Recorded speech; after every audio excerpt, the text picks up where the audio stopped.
It's Cronkite News Friday edition, spring training style. Here in historic Old Town Scottsdale, there's lots to do, which makes it a very popular destination for tourists. It's also within walking distance of Scottsdale Stadium. So as you can imagine, this old school ballpark near Old Town is one of the most popular in the league. Let's take a closer look. Let's take a peek inside a player's life for spring training. For Brandon Crawford of the Giants, he likes to have a little bit of fun with his style. And it goes way beyond just putting on the uniform. For Crawford, it's all about the accessories. Once you grab your beer and hot dog, that's when the party starts. And it usually starts right out here on the left field grass, where you get a great view of the ballpark. No matter how sunny or windy it is, hundreds of fans make their way out onto the grass. They grab their blanket, they take a seat, they sit back, and they enjoy the game. Now for the last stop on our ballpark tour, Salt River Fields. Now, it's unique in that it's the only ballpark in the Cactus League built on tribal land. Also, it's very common for sellouts on weekdays and weekends, so make sure to go grab your tickets. Now, let's go take a closer look. One of the best places to watch spring training in all of Arizona is the Pepsi patio, an observation deck above the press box that gives fans a 360-degree view of all of the surrounding mountains in the valley and the ballpark itself. So, it's safe to say no matter which direction you look in, you can't go wrong. Whether you're watching a show or you're watching a baseball game, most of the time, you get to sit back, relax, and just watch what's in front of you. Now, you still get to watch what's in front of you, but in this show, you're not going to need a seat. It's nice to hear from major leaguers about how different types of weather can affect baseball. But what if you're in the stands trying to catch a home run? I talked with YouTuber ball hawk Zach Hampel, who also caught Mike Trout's first career home run, to get a different perspective. Finally, it's time to finish at home, right here in Arizona, where it's hot and sunny, enabling baseball to be played year-round. It's nice, but it also means you have to drink a lot of water. Otherwise, you might start hallucinating some stuff. Thanks for taking a trip with us around the bases as we explore spring training in the Valley. And as most fans will tell you, it's a home run for them every single year, and the best way to get ready for baseball's national holiday, opening day. We'll see you next time. Anthony definitely has the whole soccer thing down. As you can see, I don't, because I'm holding the ball with my hands. But maybe I could give him some trouble with another sport. Jason, not what we would like to see today from ASU, but being a former ASU player, how is it just being here, watching the game, and just taking in some ASU baseball? Let me ask you first, 14 shots on goal, by far the most shots you've had in a game this season, but when that shot went into the net, you kind of threw your hands up and you were like, finally, how did that feel to see the ball go into the net? Thanks, guys. Although ASU has yet to lose a game this season, I talked with Graham Winkworth yesterday, and he told me that the identity and the reality of this team is still unknown and a big question mark until they play these conference games, these powerhouse schools. Just a couple of quick things. Pretty cool that we literally had a guest on 90 seconds into going on air. Yeah, that's cool. That's pretty awesome. The beauty of this tournament. As expected, I had two technical difficulties. I kept the background music on for the little intro scene. So for the first half of that, there's some nice little, very loud background music. Oh, cool. And then also, I forgot to mute the aux, so there was some echo as well for the first like 3 or 4 minutes. Oh, fun. Yeah. So I mean, but it is what that's it is. all about. Isn't that the college experience? Good evening and welcome inside this comeback edition of The Extra Point. I'm Austin Scott. Paul is still recovering after that incredible Cardinals win yesterday. Nick King has a look at a defensive standout for the Cards, and Julia Lopez will introduce us to the new boss of Sun Devils football.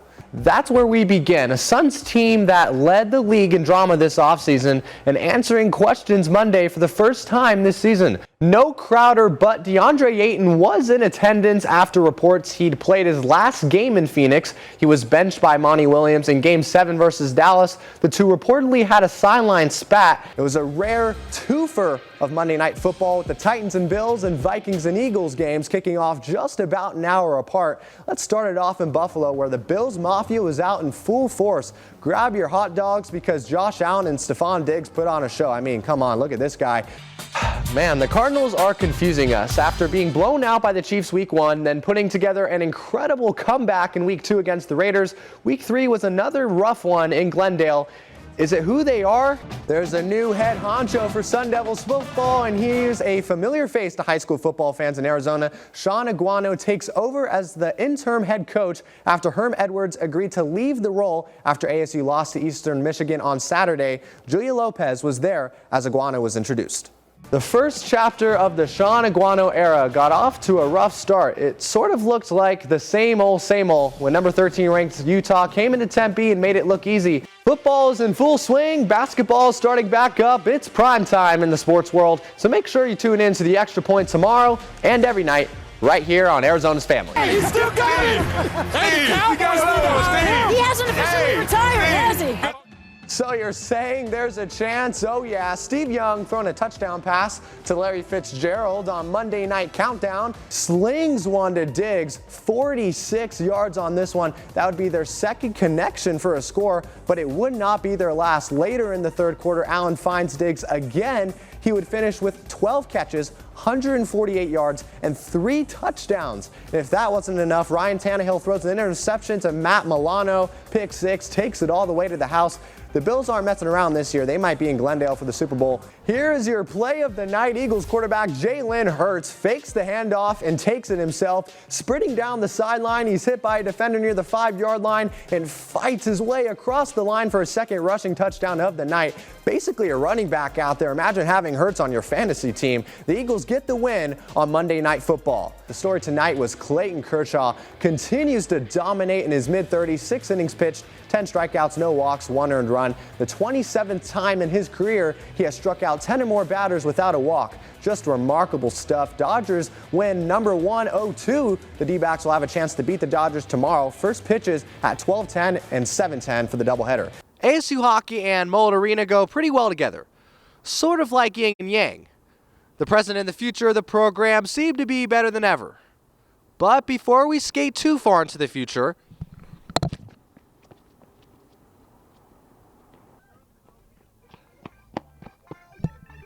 it's important to look into the past.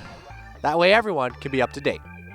Oceanside Arena, the home of ASU hockey since 1979, a home that had less than 750 seats. It was often known for its odd quirks rather than it being a legit arena for a Division I program. I talked with ASU alum and diehard ASU hockey fan Paul Hornstein on why Oceanside is so interesting. It wasn't quite 200 feet long.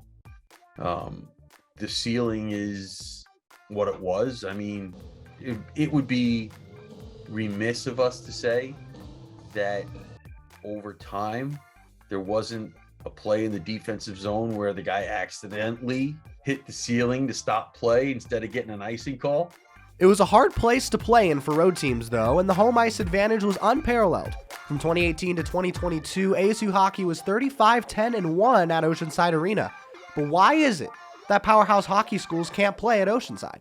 You go in to that rink, especially if you were one of the, higher profile programs and you're used to playing in these buildings that are magnificent buildings and modern buildings, and you go in there with the mindset of before you even walk in the door, you're looking around and saying, we're playing in this? It was a rare venue for a college hockey team, to say the least. I picked the brain of former ASU hockey player David Norris on the home ice advantage at Oceanside and his thoughts on moving to a new home. It made it really special for how small it was. I know it's very unique, I guess you could say. It was on a lower scale of a nice rink in college hockey, but when teams came in, they hated it, and it really helped us win. So that probably helped the year where they went to the tournament with them, because teams came in and couldn't play on that ice. Were you sad to see Oceanside Arena go, or were you more excited to see that they were getting a pretty nice arena here? I was more excited to see them. I was sad to see Oceanside go. It's really unfortunate that apparently they're tearing it down. I would love to keep it here. It's a fun rink. Love going back to it, but it's nice to see them get this building, and it's been a long time coming. I know we've been in talks for 6 or 7 years about this rink, so it's good to see it come to fruition. Moving into the present to Mullet Arena. It's new, it's flashy, it's the future. There's no better way to understand the hype than to talk to some Sun Devil hockey fans. It's above and beyond. It's something I look forward to every time I see the game on the schedule, and I can't wait to be here every Friday and Saturday. It's brand new, so of course there's that added element of everything's new, it's fresh, there's just an energy here that Oceanside didn't have. You say ASU's a hockey school? Oh, we are. We're here. We belong here. We're making our waves in the scene. Absolutely. Why would anybody want to carry a hockey bag into arena when it's minus 10 out, walk into arena where it's cold, and walk out when it's minus 10 degrees when we've got sun 360 days a year? So any recruit that doesn't come here is just a frozen idiot, in my opinion. It's easy to say that.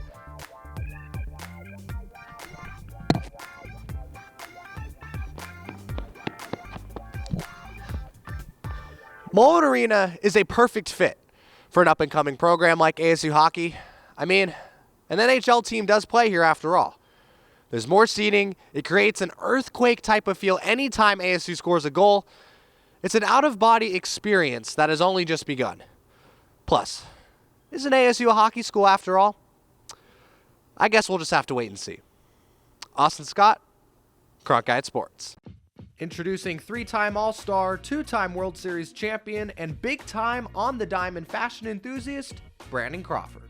I had maybe a little bit of flair in the minor leagues. I think maybe I started dabbling with it then, but definitely kind of started sticking with one look or style or whatever after getting to the big leagues. When you look into the dugout during a game, all the players are wearing the same uniform. They all have the same fit, right? Well, not quite, and especially for Brandon Crawford, who's always rocking a different headband, a different arm sleeve, and a different pair of shoes. Not only is he the leader in the clubhouse, but he's also the leader in the swag department. The one I'm wearing, Lucille, that one's a little more fun for the kids. I know that's their favorite. And then I like this one for spring training. Got the cactuses on it. I got the dunks right here, and these are the San Francisco Giants dunks. Got the kayak for the Cove. The Giants colors Griffies that I just started wearing. I got this off season and started wearing this spring. We didn't touch on the hair, but I know it's a big part of the fashion, right? Right. Yeah, I mean, it's definitely a big part of my look. And this is typically what I use, the Johnny B Mode styling gel. He has a thing, it's very intentional. I don't know, it's 7 or 8 pieces of flair at least a game before he goes out, and that's, I mean, headband, wristband, arm sleeve, shoes. He's got it all. He's got the hair. He's just Brandon Crawford, you know. It's easy to see him. He just has like it's the way he plays, right? So smooth and everything. It's the same thing he has with kind of fashion, and I mean it's just clean, you know. That's the best way I could put it. And some of his cleats are so good, sometimes Jock Peterson dips into the Crawford shoe collection. He brings it with the cleats, so I appreciate that, especially when he's wearing mine. So. Just down the road from Peoria Sports Complex is Glendale Camelback Ranch. Built in 2009, it's a new style with some great practice fields and some shade. So come with me now as we take a closer look inside Camelback Ranch. Welcome to Camelback Ranch, the spring training home of the Los Angeles Dodgers and Chicago White Sox. The 14-year-old ballpark is known for its newer style with top-of-the-diamond practice fields and facilities and a fish-stocked lake that separates the two teams' facilities. We just stay in that lane, they stay in their lane, and you know, we really don't swerve into their lane. So, you know, they're good, they're cool, and we're cool, so I think we enjoy sharing it. One of the more unique things about Camelback Ranch are these. 10,000 of these rustic brown seats surround the ballpark, similar to some of the seats at Dodger Stadium. The different shades of brown around Camelback sort of give off a desert-like vibe that fits perfectly right here in the valley. At nighttime it's different because, you know, like you can't really see those seats and everything, but like during the day when the sun is like shining on those seats and the color they are, it's kind of like tough to see in the field and everything, but it's like, but just looking at it like from a perspective, like as a fan, like it's a nice setup and everything, and it looks good. I do like the practice areas at the ballpark. You can walk through the practice areas, easy to get autographs at the practice areas, both the Dodgers and the White Sox, much more accessible than a lot of the parks in the valley. After the ballpark's first year, Dodgers fans started complaining because they couldn't get a Dodger dog at spring training. So ever since then, they've been sold at the ballpark. But does that mean a White Sox fan can get a Dodger dog? I've got a Dodger dog. It's not as good as a Chicago dog, but it's a good dog. So yeah, if you want a Dodger dog, a Chicago dog, some good access to players, or you want to get a swing of the desert in March, Camelback Ranch is a great place to go. In Phoenix, Austin Scott, Cronkite Sports.